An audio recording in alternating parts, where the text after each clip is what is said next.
রবীন্দ্রনাথ ঠাকুরের লিপিকা কাব্যগ্রন্থের কবিতা রথযাত্রা।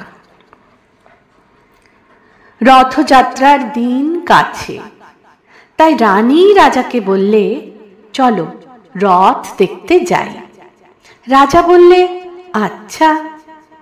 ঘোড়া শাল থেকে ঘোড়া বেরোলো, হাতি শাল থেকে হাতি, ময়ূরপঙ্খী যায় সারে সারে, আর বল্লম হাতে সারে সারে সিপাই শান্ত্রী দাস দাসী দলে দলে পিছে পিছে চলল।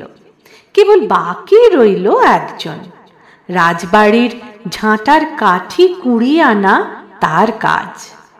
সর্দার এসে দয়া করে তাকে বললে, ওরে তুই যাবি তো, আয়। সে হাত জোর করে বললে, আমার যাওয়া ঘটবে না। রাজার কানে কথা উঠল, সবাই সঙ্গে যায়, কেবল সেই দুঃখীটা যায় না। রাজা দয়া করে মন্ত্রীকে বললে, ওকেও ডেকে নিও। রাস্তার ধারে তার বাড়ি। হাতি যখন সেইখানে পৌঁছল, মন্ত্রী তাকে ডেকে বললে, ওরে দুঃখী, ঠাকুর দেখবি, চল। সে হাত জোর করে বলল, কত চলবো? ঠাকুরের দুয়ার পর্যন্ত পৌঁছাই, এমন সাধ্য কি আমার আছে? মন্ত্রী বললে, ভয় কি রে তোর? রাজার সঙ্গে চলবি?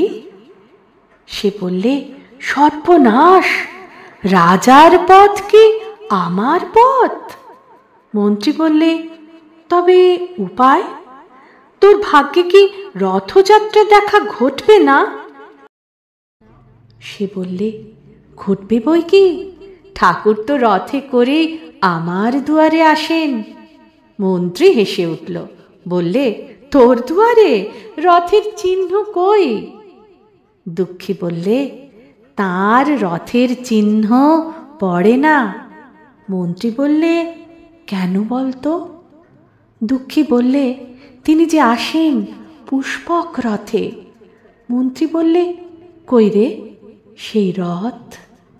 দুঃখী দেখিয়ে দিলে, তার দুয়ারের দুই পাশে দুটি সূর্যমুখী ফুটে আছে। নমস্কার।